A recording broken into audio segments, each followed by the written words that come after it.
The emergency beacon screamed across 17 star systems before Marcus Chen even knew what hit his cargo hauler. One moment he was running a routine supply drop to the mining station at Kepler 442b, the next his ship was spinning through space like a broken toy, hull breached in 3 places and life support failing. The collision had come from nowhere. Something massive, organic, and moving fast had slammed into his starboard side. Through the cracked viewport, Marcus caught a glimpse of chitinous armor plating and what looked like wings before whatever it was disappeared into the asteroid field surrounding the mining station.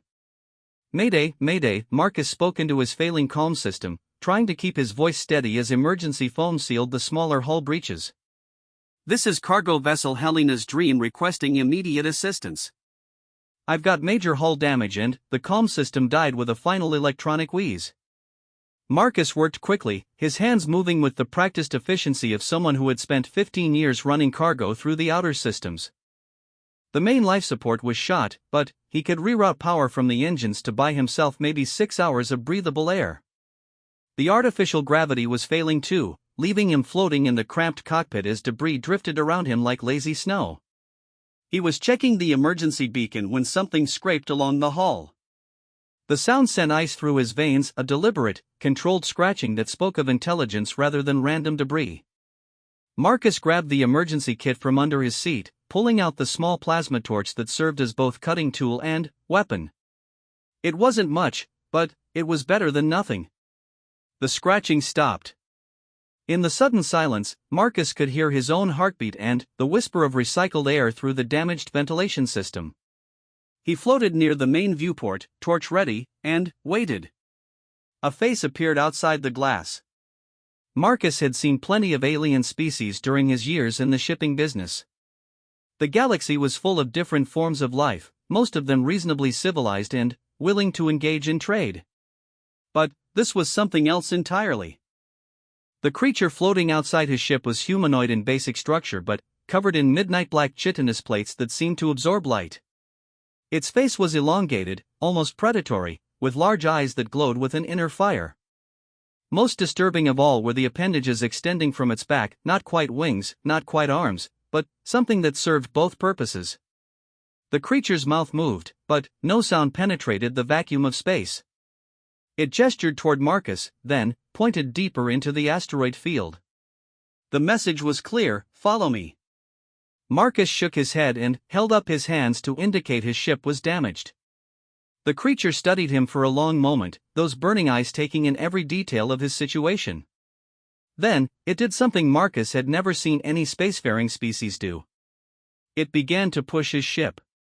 The acceleration was gentle but persistent. Marcus watched his instruments in amazement as his crippled vessel began moving deeper into the asteroid field, guided by the creature's strength. Through the viewport, he could see it had positioned itself against the hull breach, its body somehow sealing the damage and preventing further atmosphere loss. They traveled for what felt like hours through a maze of floating rock and ice. Marcus tried to track their course, but the creature seemed to know pathways through the field that didn't appear on any of his charts. Finally, they emerged into a pocket of clear space where a massive asteroid had been hollowed out and converted into some kind of station. The docking procedure was unlike anything Marcus had ever experienced. Instead of mechanical arms or tractor beams, dozens of the chitinous creatures surrounded his ship and guided it into an airlock chamber that sealed around them like living tissue. The moment his ship was secure, atmosphere flooded the chamber with a sound like rushing wind. Marcus checked his instruments. The air outside was breathable, if a bit rich in oxygen. He grabbed his emergency kit and reluctantly opened the airlock. The creature that had rescued him was waiting in the corridor beyond. Up close, Marcus could see it was female, though he wasn't sure how he knew that. Something about the shape of the face, perhaps, or the way she moved. She was tall, nearly 7 feet, and her chitinous armor had patterns etched into it that suggested rank or status. "You speak Standard?" Marcus asked, feeling somewhat foolish for assuming she would understand him. To his surprise, she nodded. "Some words." "You, human?" "Yeah, I'm human. My name is Marcus." He gestured to himself. "Thank you for helping me." She tilted her head, studying him with those unsettling eyes. I am Vexari. You come with me. Queen Mother needs to see you. Marcus hesitated. He had heard stories about species that captured ships and crews for various unpleasant purposes. But Vexari had saved his life, and his ship wasn't going anywhere without extensive repairs. Lead the way, he said. The station was a marvel of organic architecture. The walls curved and flowed like they had been grown rather than built, and bioluminescent strips provided soft lighting that pulsed with a rhythm almost like a heartbeat. They passed other creatures like Vexari, all moving with purpose through the corridors. Some carried tools or equipment, others tended to what looked like control panels made of some kind of living coral. What is this place? Marcus asked as they walked. Sanctuary, Vexari replied. We are, how you say, refugees. That stopped Marcus cold. Refugees? From what? Vexari's eyes dimmed slightly. The harvest. They take our worlds, our people. We flee here, wait for chance to fight back. Marcus had heard whispers of something called the harvest in the outer systems, entire colonies going dark, ships disappearing without a trace. The authorities claimed it was just pirates or equipment failures, but the shipping companies were getting nervous. Cargo runs to the frontier were paying double hazard rates these days. They reached a larger chamber where the walls curved up into a dome overhead. In the center, on a raised dais made of the same coral-like material as the control panels, sat the largest of the creatures Marcus had yet seen. She was at least 8 feet tall, her chitinous armor more elaborate than the others, covered in intricate patterns that seemed to shift and flow in the changing light. This had to be the Queen Mother. But something was wrong. The great creature sat motionless, her head tilted at an odd angle. Her eyes, which should have burned with the same inner fire as the others, were dim and unfocused. Other creatures moved around her with obvious distress, touching her gently and making soft chittering sounds.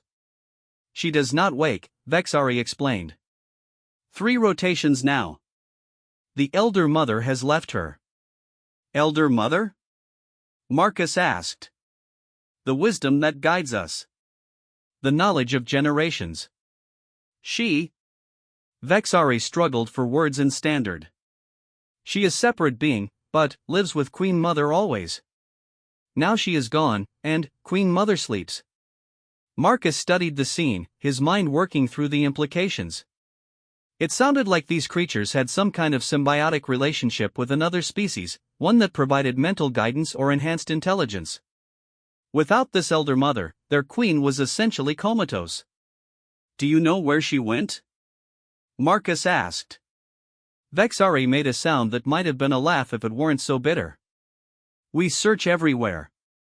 Send scouts through all asteroid field, all space around station. Nothing. Elder Mother has vanished like she never existed. Marcus looked around the chamber, noting the obvious distress of the other creatures. They were clearly a social species, dependent on their queen's guidance. Without her, they seemed lost, uncertain. What happens if you don't find her? He asked. We die, Vexari said simply. Already some of the young ones refuse to eat. Others speak of surrender to the harvest. Without Queen Mother's wisdom, we cannot survive. Marcus felt something twist in his chest, a familiar ache he had learned to recognize over the years. It was the same feeling that had made him stop to help stranded travelers even when he was behind schedule, the same impulse that had led him to carry medical supplies to plague-stricken colonies for free. His ex-wife had called it his savior complex, and maybe she was right. But he had never been able to just walk away when people needed help. Tell me about this Elder Mother, he said. What does she look like? How big is she? Vexari's eyes brightened slightly. Small. Very small. Like your hand, maybe smaller. Beautiful colors that change with her thoughts. She is, how you say, delicate. Soft where we are hard. And she just lives with your queen normally? Like a symbiotic relationship? Yes. They share thoughts, share wisdom. Elder Mother has knowledge of many things, remembers all our history. Without her, Queen Mother is like. Vexari paused, searching for the right words. Like ship with no navigation system. Marcus nodded slowly. He was beginning to understand. These creatures, formidable as they appeared, were actually refugees from something called the Harvest. They were hiding in this asteroid field, probably planning some kind of resistance. But their command structure depended on a symbiotic relationship between their queen and this elder mother creature, and now that relationship had been broken. "I'd like to help," Marcus said. Several of the creatures near the queen turned to look at him, their eyes reflecting surprise. Vexari tilted her head. "You would do this? We are not your people." Marcus shrugged. "Maybe not, but you saved my life. Besides, I've got some experience finding things that don't want to be found." It was true. Before he had gotten into cargo hauling, Marcus had worked for a search and rescue outfit in the core systems.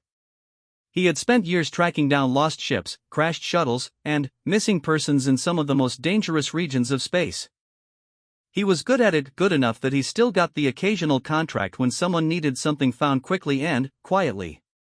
"What can you do that we cannot?" one of the other creatures asked, its voice carrying a note of challenge. Marcus gestured toward the chamber entrance. "Mind if I take a look at my ship's sensors? They might have picked up something during the collision that your people missed." Vexari looked uncertain, but finally nodded. "Come. We show you to ship." They made their way back through the organic corridors to the docking bay where Marcus's ship waited. The Helena's Dream looked even worse in the station's lighting, hull plates buckled, scorch marks along the starboard side, and what looked like claw marks gouged into the metal near the bridge. Marcus climbed aboard and powered up his sensor array, reviewing the data from the collision. Most of it was exactly what he expected, readings showing the impact with one of the creatures, probably Vexari herself based on the timing. But there was something else, a smaller contact that appeared just before the collision and then disappeared. There, Marcus pointed to the display. "Right there. Something small, maybe a meter across, moving fast. It's separated from the larger contact, from you, just before impact." Vexari studied the screen, her eyes widening. "Elder Mother. She must have been thrown free during collision." "But look at the trajectory," Marcus continued, highlighting the path on his display. "She wasn't just thrown randomly. She was moving under her own power, following a specific heading. The trajectory led deeper into the asteroid field, toward a region dense with small rocks and ice crystals. It would be nearly impossible to search thoroughly with the organic ships the creatures used, too many hiding places, too much interference." "I can track her," Marcus said. "My sensors are designed for finding small objects in cluttered environments. If she's out there, I can find her." Vexari was quiet for a long moment, studying the display. Finally, she looked at Marcus. "Your ship is damaged. Cannot fly safely. The hull's compromised, but the engines and sensors are fine. I can patch the life support well enough for a short-range search. It's risky, but not impossible." "Why?" Vexari asked. "Why risk your life for people you do not know?" Marcus considered the question. It was one he had asked himself many times over the years, especially after missions that had gone badly. The honest answer was that he didn't really know. Maybe it was the way he had been raised, or maybe it was something deeper, a fundamental inability to walk away when people were suffering. "Because it's the right thing to do," he said finally. "And because I've seen what happens when good people do nothing." Vexari nodded slowly. "We will help with repairs. Make your ship ready for search." As they worked together over the next several hours, Marcus began to learn more about the creatures and their situation. They called themselves the Kythera, and they had indeed fled their homeworld after something called the Harvest had arrived. The Harvest, as far as Marcus could determine, was some kind of consuming force that devoured entire star systems, leaving nothing behind but empty space. The Kythera had escaped with barely a tenth of their population, carrying whatever they could in their organic ships. They had been hiding in asteroid fields and dead systems ever since, trying to avoid detection while planning some kind of resistance. But, without their Queen Mother's guidance, coordinated resistance was impossible. How long have you been running? Marcus asked as he welded a patch over one of the smaller hull breaches. For cycles, Vexari replied. She was working on the other side of the bulkhead, her natural armor allowing her to work in the vacuum without protective gear. Maybe 5. Time becomes difficult when you have no home. Marcus understood that feeling. He had been running from something himself for years, though it wasn't anything as dramatic as an alien invasion. Sometimes the reasons people ran didn't matter as much as the fact that they were still running. Tell me about the Elder Mother, Marcus said. How does the symbiotic relationship work exactly? Vexari paused in her welding. Is difficult to explain in your words? Elder Mother is not just advisor. She is part of Queen Mother's mind, like extra brain that holds all wisdom of our people. Without her, Queen Mother can think but cannot remember, cannot access knowledge needed to lead. So she's essentially a living library? More than that. She is connection to all Elder Mothers who came before, all knowledge of our species. When Queen Mother needs to make decision, Elder Mother provides context, history, understanding. They think together. Marcus nodded. It was a fascinating evolutionary development, a species that had developed external memory storage in the form of another creature. No wonder they were so lost without her. The repairs took longer than expected, but, finally, Marcus's ship was spaceworthy again. Not pretty, and definitely not safe for long-distance travel, but capable of short hops through the asteroid field. He powered up the sensors and began calibrating them for the search. Ready? He asked Vexari, who had insisted on coming along despite the risks to her own safety. She settled into the co-pilot's chair, which had required some hasty modifications to accommodate her larger frame and chitinous armor. Ready. Marcus eased the Helena's Dream out of the station's docking bay and into the maze of asteroids beyond.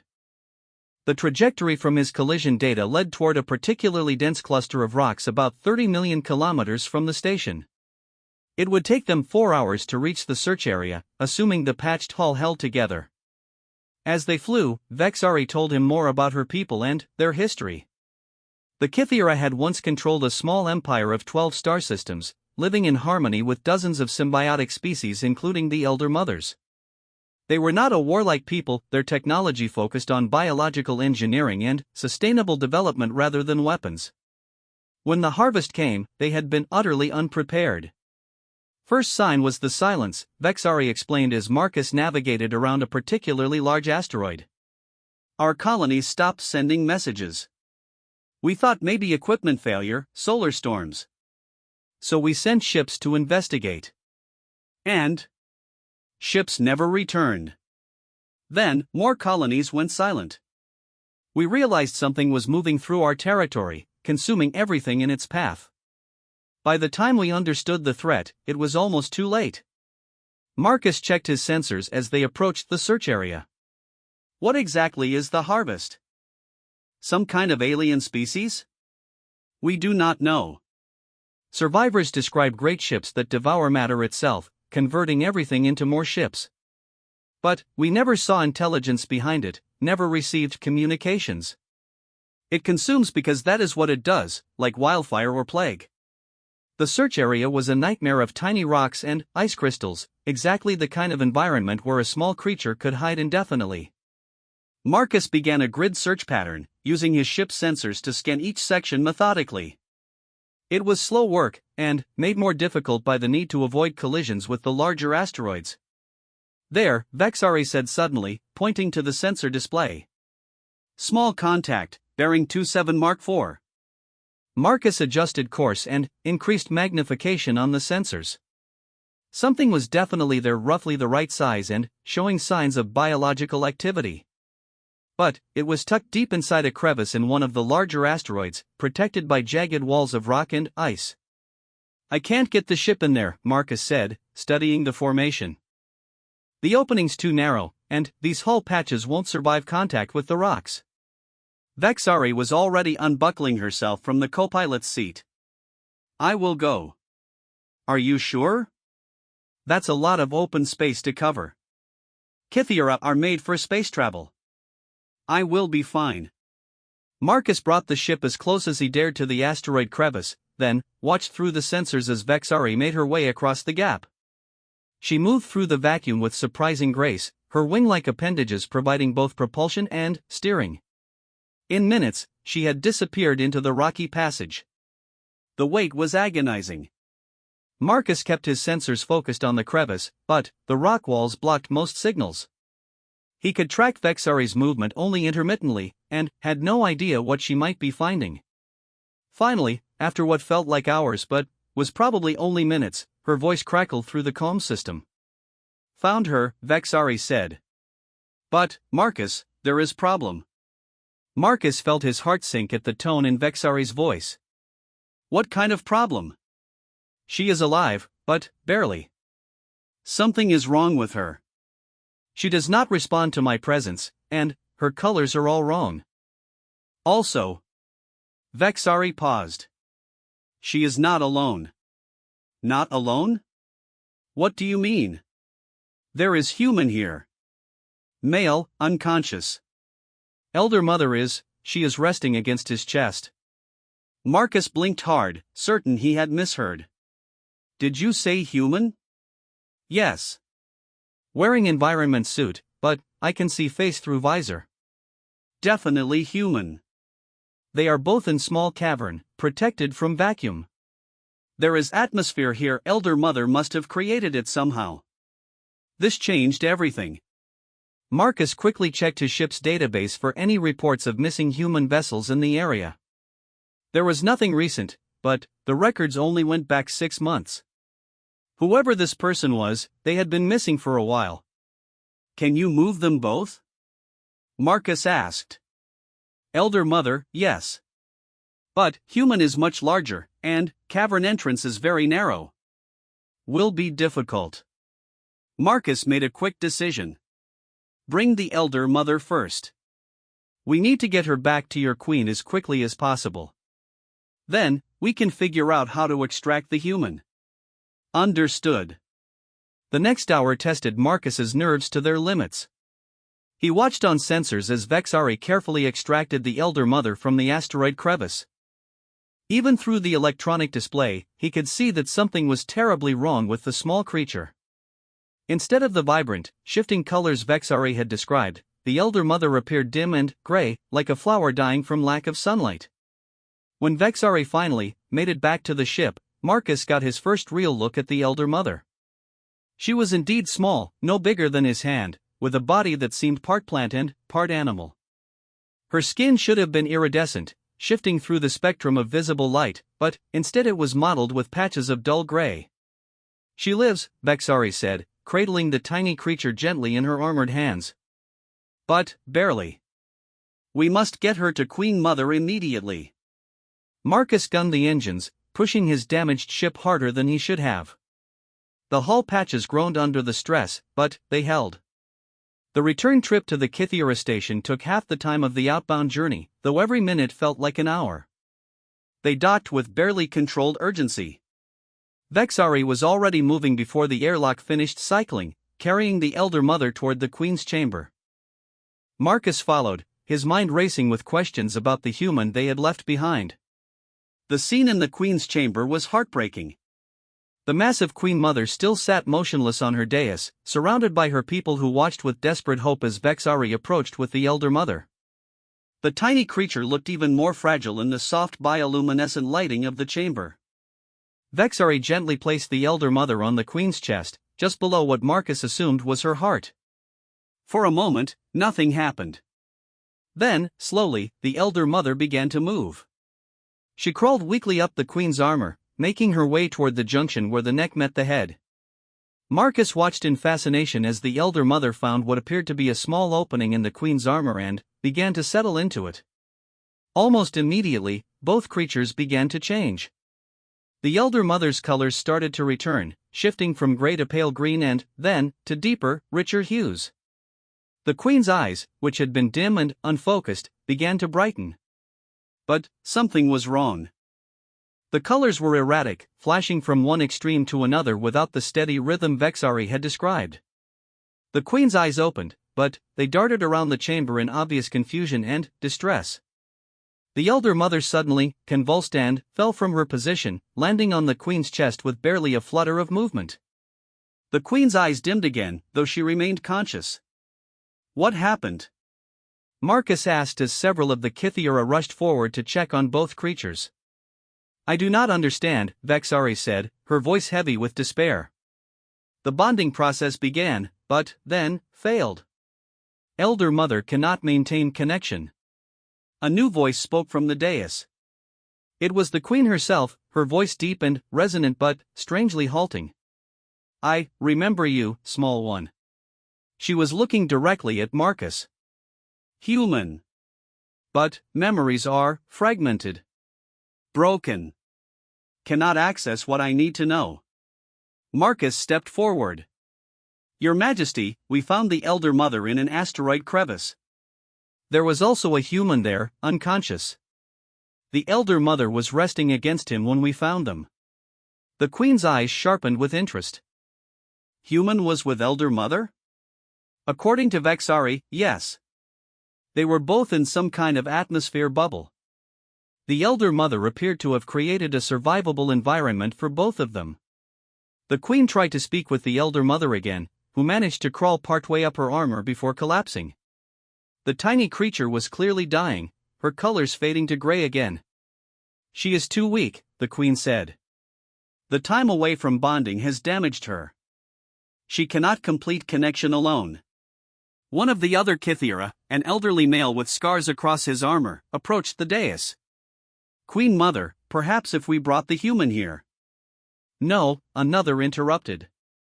Humans are not compatible with Elder Mother bonding. Their neural patterns are too different. Marcus found himself studying the Elder Mother's behavior.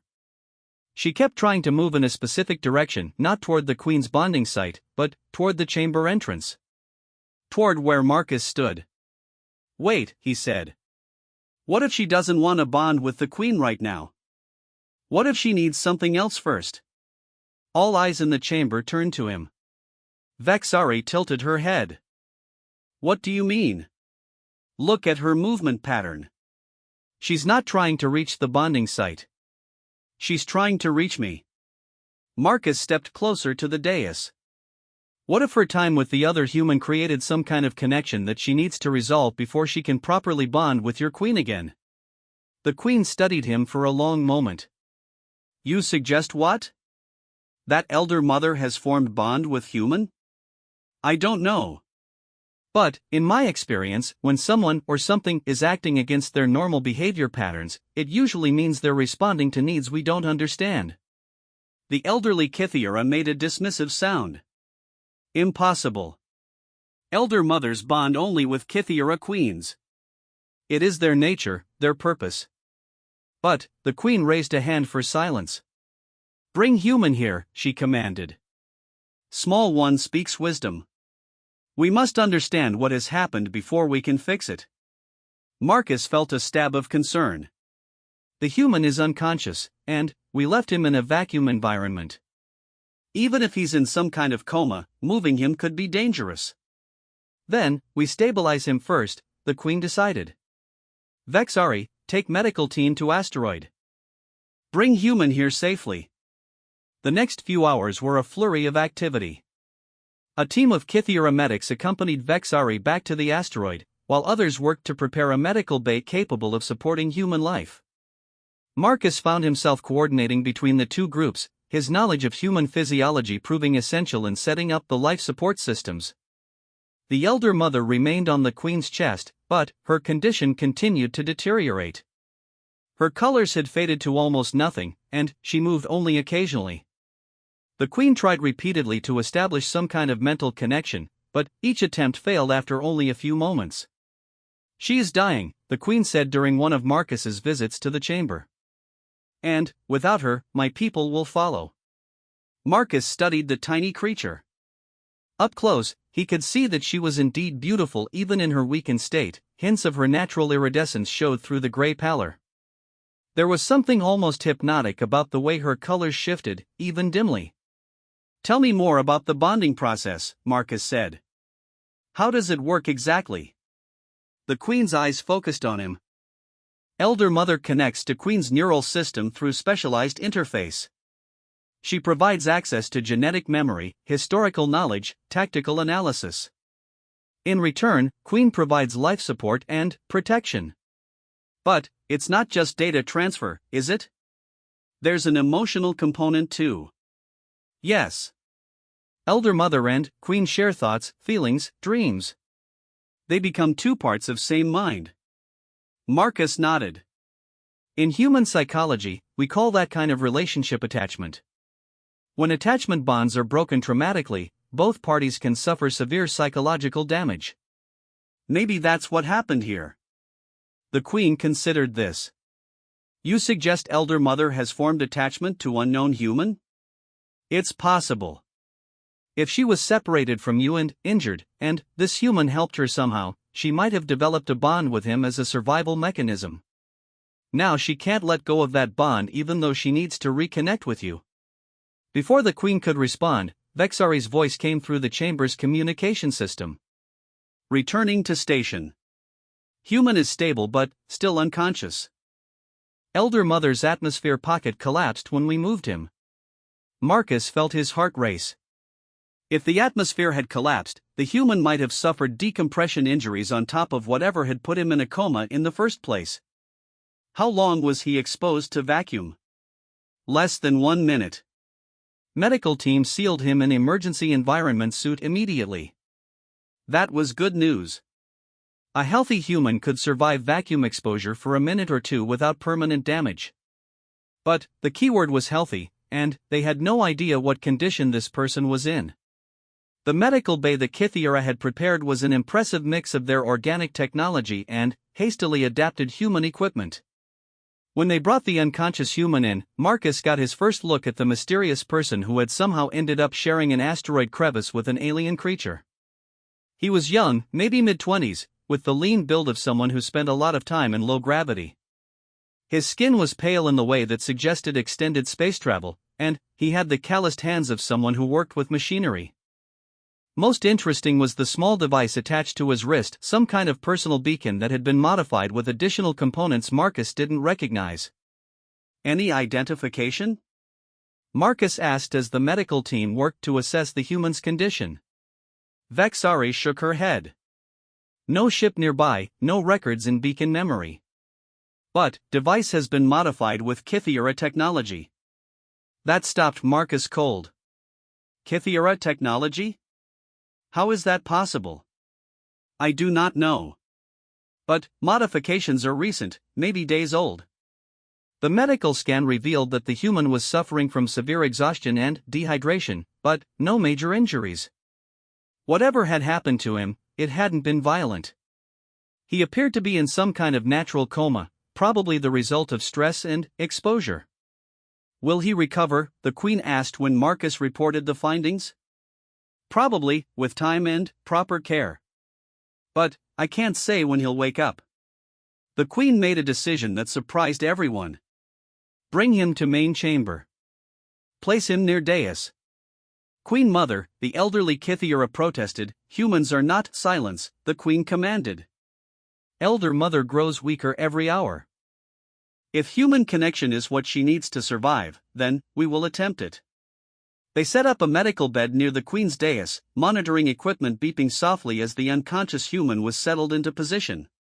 The Elder Mother immediately began to move with more energy than she had shown since her rescue, crawling down the Queen's armor toward the edge of the dais. Marcus watched in amazement as the tiny creature somehow managed to cross the gap between dais and bed, landing softly on the human's chest. Almost immediately, her colors began to brighten, shifting from gray to pale blue and, then, to warmer hues. The human's vital signs, which had been weak but steady, suddenly strengthened. His breathing deepened, and some color returned to his pale cheeks. Incredible, Marcus breathed. She's actually helping him. And he is helping her, the Queen observed. Look. The Elder Mother's colors had stabilized into a steady, rhythmic pattern Marcus had never seen before. She was still too weak to attempt bonding with the Queen, but she was no longer dying. What does this mean? Vexari asked. Marcus studied the scene, his mind working through the implications. I think it means we're dealing with something unprecedented. Your elder mother has formed a survival bond with a human, something that shouldn't be possible according to everything you know about your species. The queen leaned forward, her massive form casting shadows across the bed. Then, we must learn new things about what is possible. Both elder mother and human are stable for now. We wait for human to wake, then, we understand what has happened between them. As if responding to her words, the human stirred slightly. His eyes fluttered open, unfocused and confused. He tried to speak, but only managed to whisper that none of them could understand. The elder mother's colors shifted to warmer tones, and she moved slightly on his chest, almost as if she were comforting him. The human's eyes found her, and his expression changed from confusion to something like wonder. Hello, little friend, he whispered, his voice barely audible but carrying clear affection. The elder mother pulsed with soft light, and the human smiled, the first genuine expression of emotion any of them had seen from him. Marcus exchanged glances with Vexari. Whatever had happened between these two, it was unlike anything in Kythera history. And, somehow, Marcus suspected it was going to change everything for both their species. The human tried to sit up, noticed the alien faces surrounding him, and promptly fainted again. The elder mother's colors flashed with what could only be interpreted as concern. Well, Marcus said into the silence that followed, at least we know he's going to be interesting when he wakes up properly. The queen's expression might have been a smile. Indeed. And, perhaps he will have answers we need about surviving the harvest. Marcus looked at the unconscious human, the tiny alien creature on his chest, and the massive queen watching over them all. Somehow, he had the feeling that his simple cargo run had just become something much more significant. The question was whether any of them would survive long enough to figure out what that might be. In the corridors beyond the chamber, other Kythera went about their duties with new hope. For the first time in days, their queen was fully awake and alert, even if the elder mother couldn't yet complete the bonding process. It was a start. And, in the depths of space, something vast and hungry continued its approach toward the asteroid field where they all hid, drawn by signals it had been tracking for longer than any of them realized. David Kim woke up to the impossible sight of a 7-foot-tall alien staring down at him with glowing eyes. For a moment, he was certain he was still dreaming, or possibly dead. Then, he felt the familiar weight on his chest and looked down to see Shimmer resting against his sternum, her colors pulsing with the calm rhythm he had come to associate with contentment. Easy there, a human voice said from somewhere behind the alien. You're safe. These people helped rescue you. David turned his head to see another human approaching, older, maybe 40, with the weathered look of someone who spent a lot of time in space. The relief at seeing another human face was so overwhelming that David nearly started crying.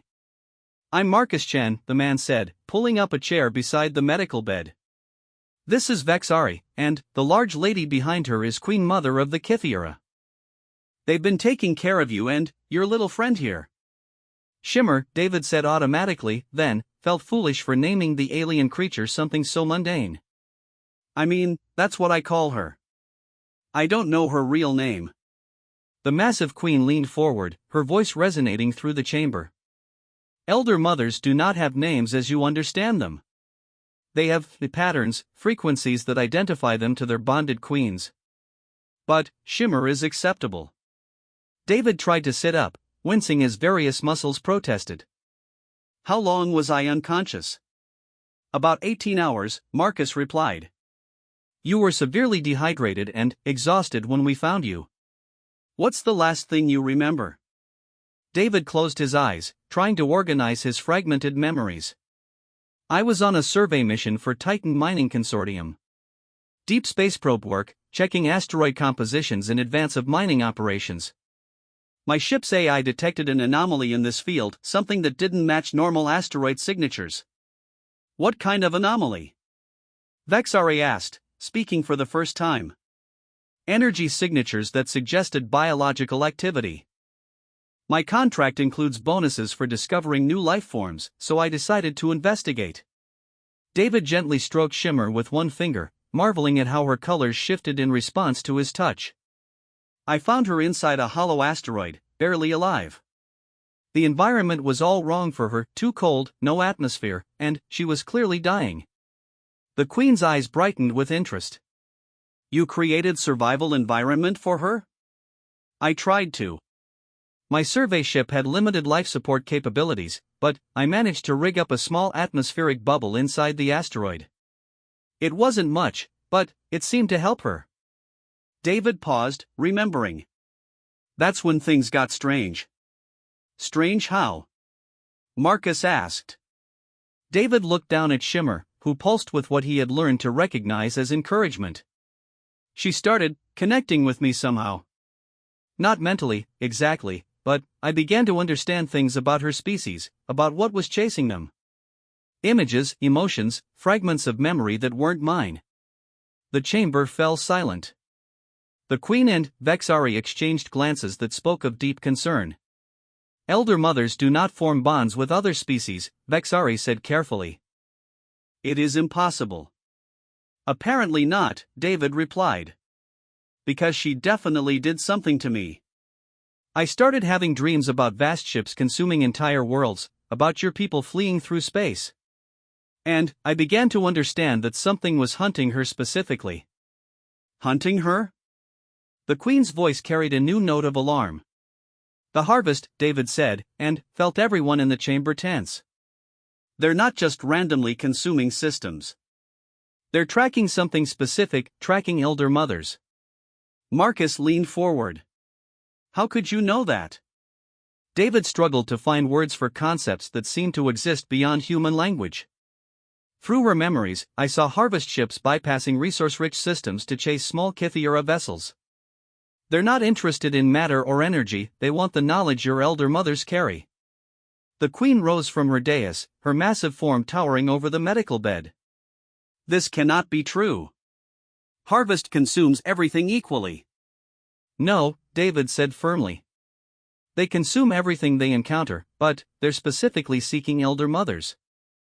Shimmer showed me patterns in their movements, behaviors that only make sense if they're hunting a specific target. Vexari's hands clenched into fists. If this is true, then nowhere is safe. Elder mothers exist on every Kythera colony ship. That's why she bonded with me, David continued. She couldn't return to you safely because doing so would lead the harvest directly here. So she stayed hidden, using our connection to survive while keeping your location secret. The implications hit everyone simultaneously. The elder mother hadn't abandoned her queen, she had sacrificed herself to protect the entire Kythera refugee population. How long do we have? Marcus asked. David closed his eyes, trying to access the knowledge Shimmer had shared with him. I don't know exactly. But my survey ship's beacon was still transmitting when I went to help her.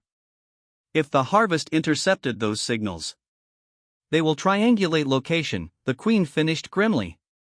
How long since beacon activation? 4 days, maybe 5. Time gets fuzzy when you're sharing headspace with someone who experiences time differently than you do. The Queen turned to address the other Kythera in the chamber. Immediate evacuation protocols.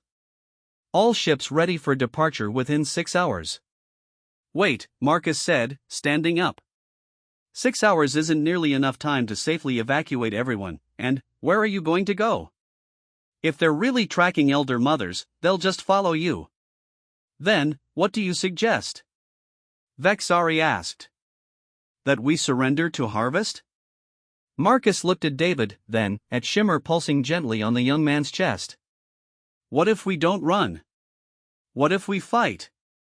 The elderly Kythera who had objected to bringing David into the chamber made a sound of disgust.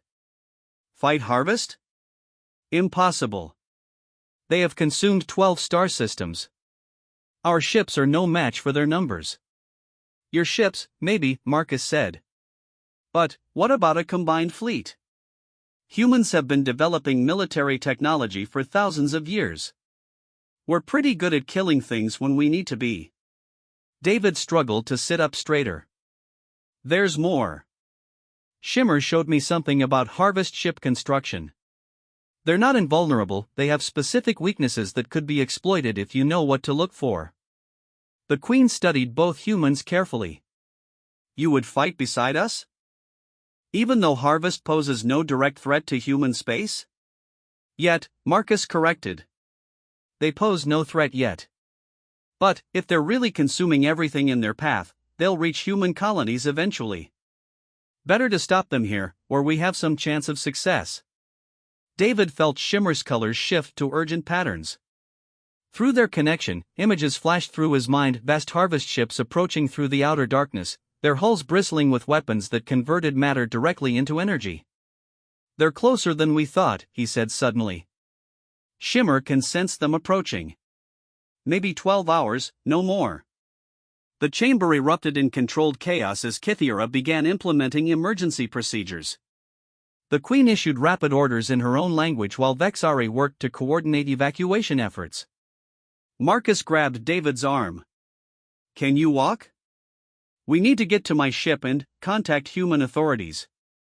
If we're going to mount a defense, we need to move fast. David swung his legs over the side of the medical bed, pleased to find that his strength was returning quickly. Shimmer adjusted her position on his chest, her small appendages gripping his shirt to maintain her hold. She's not going to let go, is she? Marcus observed. Would you, if you just found the only thing keeping you alive? David replied. Besides, I think we're going to need her knowledge to have any chance against the Harvest. They made their way through corridors filled with fleeing Kythera, families carrying what possessions they could while warriors prepared weapons that looked more ceremonial than practical. The organic architecture of the station was already beginning to change, walls retracting and passages realigning as the structure prepared for rapid abandonment. Marcus's ship looked even worse in the emergency lighting, its hull patches clearly temporary fixes rather than permanent repairs. But the communication systems were functional, and that was what mattered.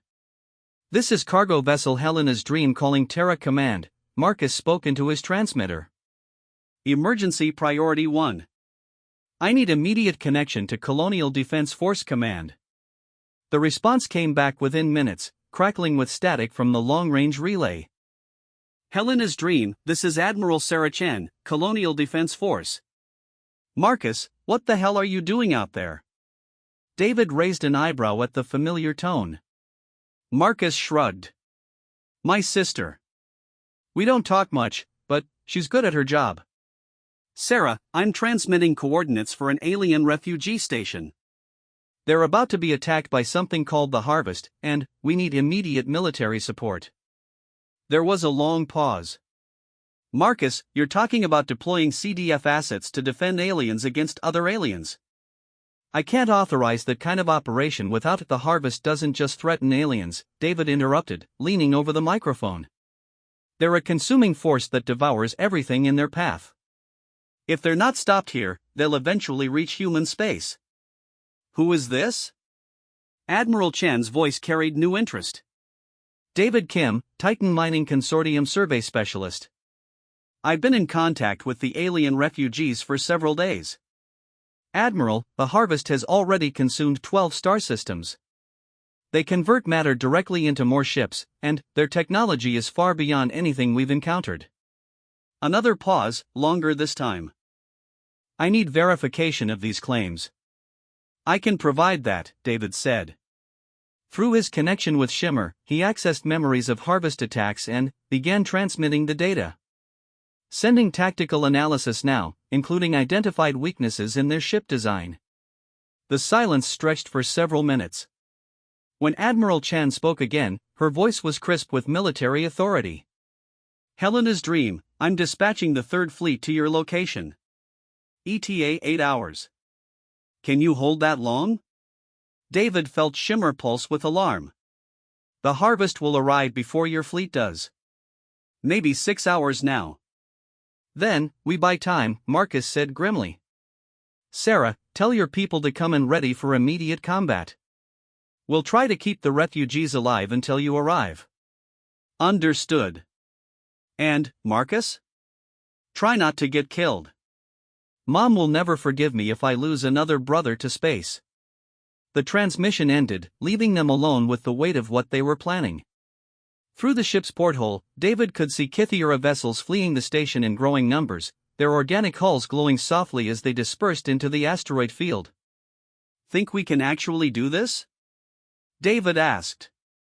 Marcus was checking his ship's weapons, a pair of mining lasers and some defensive countermeasures designed more for asteroid clearing than combat. Probably not. But sometimes trying is enough. They returned to find the station nearly empty, most of the population evacuated to hidden positions throughout the asteroid field. The Queen remained on her dais with a small guard force and the essential personnel needed to operate the station's defensive systems. Human fleet comes, she announced when she saw them. But not in time. Then, we make our own time, Marcus said. How many combat-capable ships do you have? 17, Vexari replied. But, they are designed for speed and stealth, not direct combat with harvest vessels. David felt Shimmer's urgent pulsing and closed his eyes, letting her memories flow through his mind. The harvest ships have a critical weakness. They rely on conversion fields to process matter into energy. If those fields can be disrupted, the ships become vulnerable, the Queen finished.